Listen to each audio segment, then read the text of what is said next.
utukalo kile bisa bai samba flani muga anikile au no man fle sanga na wakati anga bololo kana la malikona ya katase maliko kana ma ambi au bela jelenfu aka wakati ochugala aka kunafoni ni ale watisili Malikunafoni.net ale jabaraninka ayo bismillah.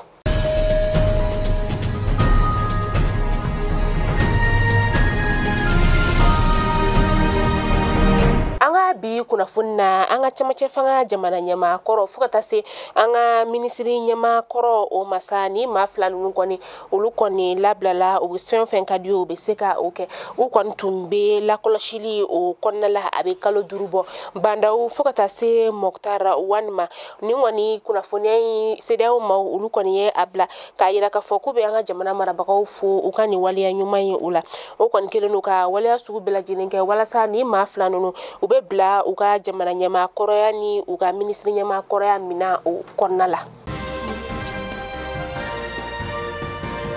Islamé dine nyama koni farlanyon ka imam mamudiko aleka hakilina o konnala sibirido utukalo kile muga ani shigi samba flani muga ani kile o yenyon soro Said Ousmane Cherif Madani Haidara aleka so sebenu koro o yoro la Said Ousmane Cherif Madani Haidara mier nale au conseil islamique o nyamaye uka farlanyon ga tumkuma ga bolifemi gasa o de basigi ani lakana bisekana anga jamana o konnala kuma la suryana gelembi anga jamana o kani wakati na mamu mabachama okumbe kenai o konnala noye anga nu aga yanfa yataraye okumbe kata se cardinal la Jean Gerbuma ani ma chama were dine tigla mauta fanfelala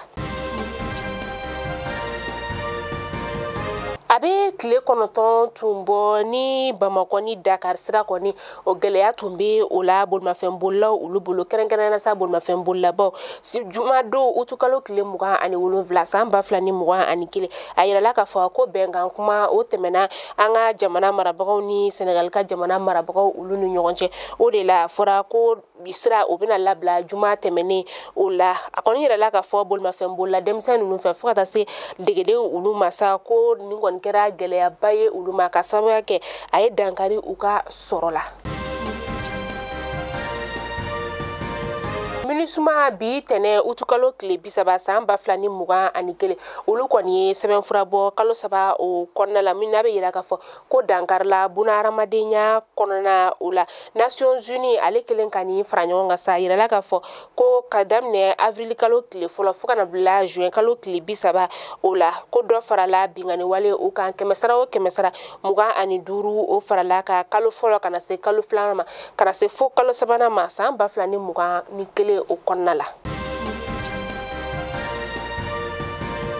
anga dongli de la demse ni aleye Amadou Kewe ni bale wele ko derkeba ale koni jasura tomoktu mara o konnala ani akama abe kalokele mbonyango bobi kabini jouer kalokele muga ani konoto temene ani mamunu tumi nyogon fesa ode Ousmane Coulibaly nalbe wele ko alias Der Bakozi katase Ali Hussein Tourema nalbe wele ko Der Aluso kabini o wakati fukana se bilasa akademba ya ulu kon bora kalama kafo koni mako folo ni koni nina nga ulabla liko kuma de koni mafo folo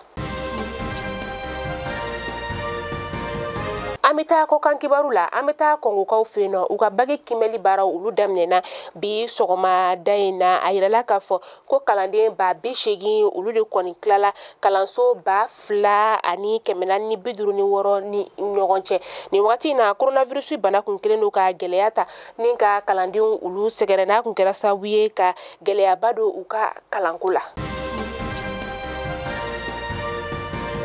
Senegal kaw feno uka politique la kaw koni dusukun torole no kosobe ka sababu yake Alun Badara Sise andaba maka wele serali masibirido utukalo kile muga ani shegi samba flani muga ani kele Dakar kaw feno ka shito sambi woro ani sabala akoni makisal no uga jamana nyama ano e bara chama nika o kenyo fe amedo ke alaka bada dali noya ai Malikunafoni jabaran na jabo kunafoni dama mtumi ambulo kora binding kada au klengla bela jelon kuluka ode tunyeni nala manga jona mi nyon soro shini inshallah kunafoni kuro ulukeneka alsa au mamunu beno no abonne tanga page Facebook na nga page YouTube la aba nyino fe akatoka nga video aka emi akop abonne anga page la wala sa amtuka me ninga seka aula ni sonja tugamna Malikunafoni beya au de kama sanga anaka wakati au kambe jien wati were